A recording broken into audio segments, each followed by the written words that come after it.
Linda and Adele, live at the Senate. We're with Senator Jinggoy Estrada. Go ahead, guys. Thanks, Pinky and Tony. Well, good afternoon, Senator Jinggoy Estrada. Good afternoon, Linda. Good afternoon, Adele. Alam mo, it's a good time to have Senator Jinggoy here, Tony and Pinky, because earlier during the Senate session this morning, may nag-uusapan yung possibility na baka malimit yung oras ng trial, Senator. No? So can you give us, and at that time, si Senator Jinggoy was the one presiding because wala pa si Senate President Enrile. So can you give us an update of what has been agreed upon by the Senate? Well, there was a proposal by one of our colleagues, si Senator Joker Arroyo, to end the impeachment trial at 5 o'clock p.m.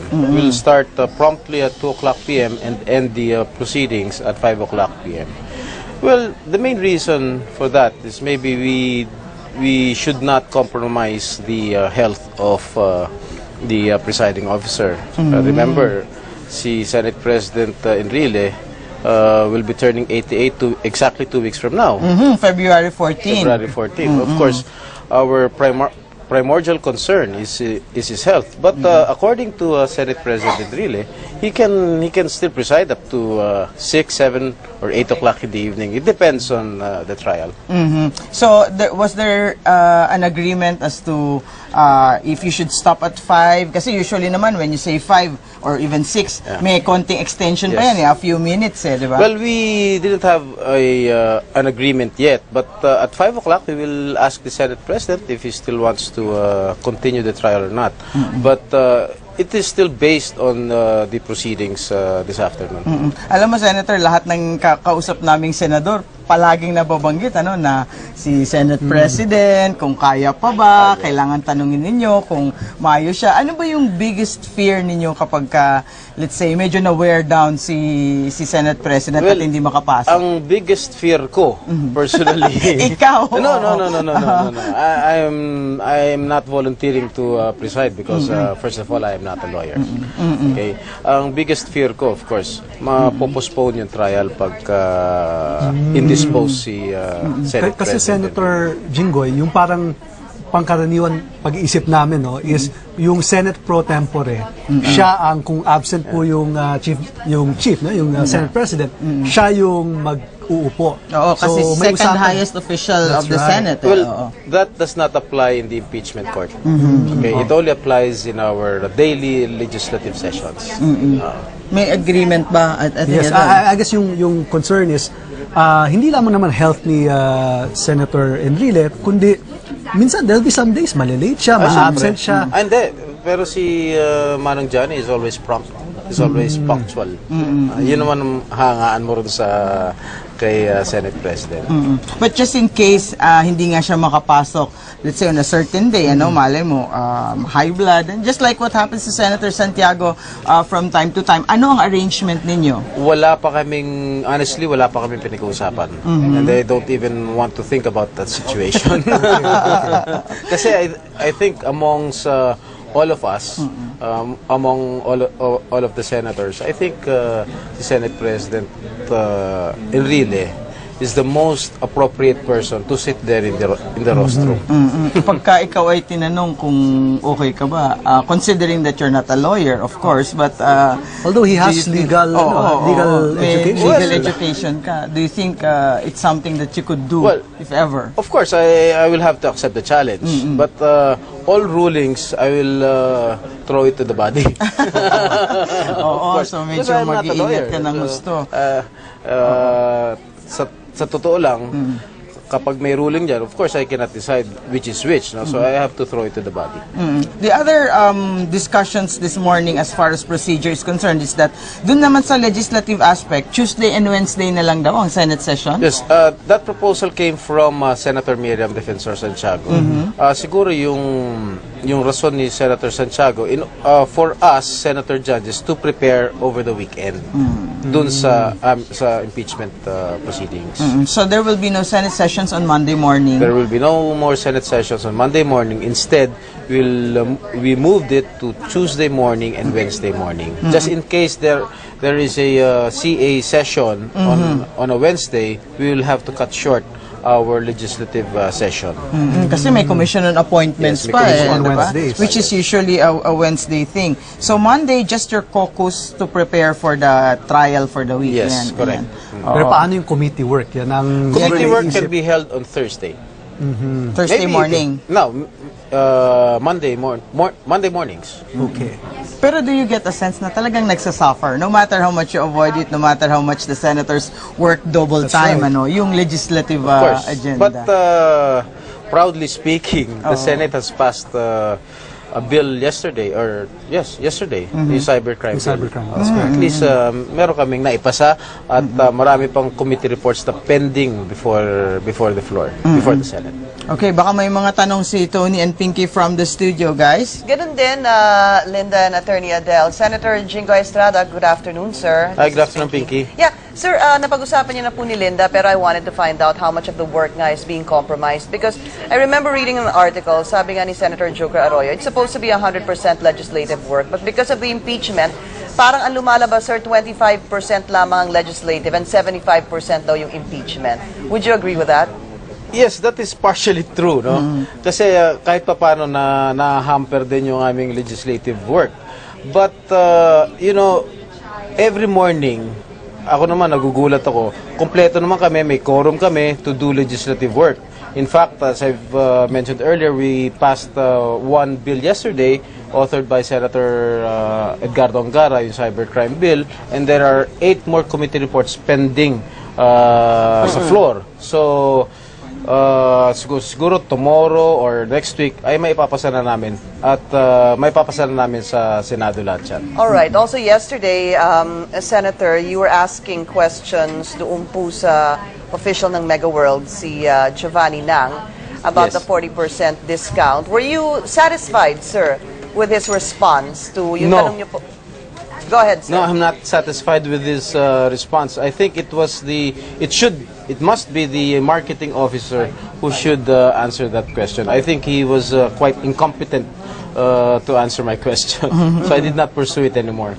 So, sir, yung nagtanong po kayo about the 40% discount, sino ho ba talaga ang gusto makalaman? Kayo o si Senator Drilon? Hindi. I was Loko lang, sir. curious, no? Kung talagang merong 40% discount. Nabanggit lang yung pangalan ni Senator Drilon in passing. Wala, nagbibiroon lang kami ni Senator Drilon. Alam naman natin. Senator Jinggoy, curious Yeah, lang din kami dahil parang nababanggit na kung ang isang nakaupo na justice, or in this case the Chief Justice, ay tumanggap nga ng discount o na-offera ng discount at tinanggap naman niya, tapos may kasalukuyang mga kasong pending sa korte, sa Supreme Court, magagamit pa ba as an additional complaint against him yon? Dahil meron din naman mga nagsasabi, Senator, na yung ba ay prohibited ng, sabihin na yung kanilang Code of Ethics, na ikaw ay bumibili ng bahay o bumibili ng lupa, dapat isaalang-alang mo ba na merong mga naka-pending na kaso sa sala ninyo or sa korte mismo? Alam mo, Tony, sa marketing point of view, kunwari merong isang personalidad o isang sikat na artista, halimbawa si Adele, isang sikat na artista. Siyempre, magkakaroon ng interest yung Mega World, marketing officer, na alukin si Adele ng halimbawa 30 to 40% discount para bumili ng isang unit sa Bellagio, halimbawa. At karangalan ng Bellagio yan na tumira si Attorney Adelian. Siyempre, kakalat yan by word of mouth. Tingin ko wala naman sigurong masama doon na bigyan ng 10 or 20% discount ang isang sikat na personalidad. I, for one, has the same experience also. And, of course, I declared it in my sal. And I was... Mabuti nang magkaintindihan tayo ngayon pa lang. Okay. When I was mayor of San Juan, I was mayor for 9 years. At Mega World din ang nagko-construct ng mga condominiums dyan sa Green Hills. At Okay. inalok din ako as mayor. Inalok ako ng 20-30% discount. Siyempre, hindi naman ako hindi naman ako humihingi ng discount. Siyempre, sa kamahalan at may discount, siyempre, bibili ako ng sa mababang presyo. Malagay ko wala namang krimen doon. Tony, di-disclose ko lang na may maliit na role ako sa movie ni Senator Jinggoy. Kaya pala ikaw napiling artista. ikaw pala yung halimbawa na artist. Meron ka palang pass. Best picture yun. Okay. Belated disclosure yan, Okay. Balikan natin na dagdag ko lang doon sa sinabi ni Senator Jinggoy. So something like that, sir. I mean, just honestly and frankly, if you were given something like that, a discount, 10, even 40%, sir, tatanggapin nyo. Long and short, that's what you're saying.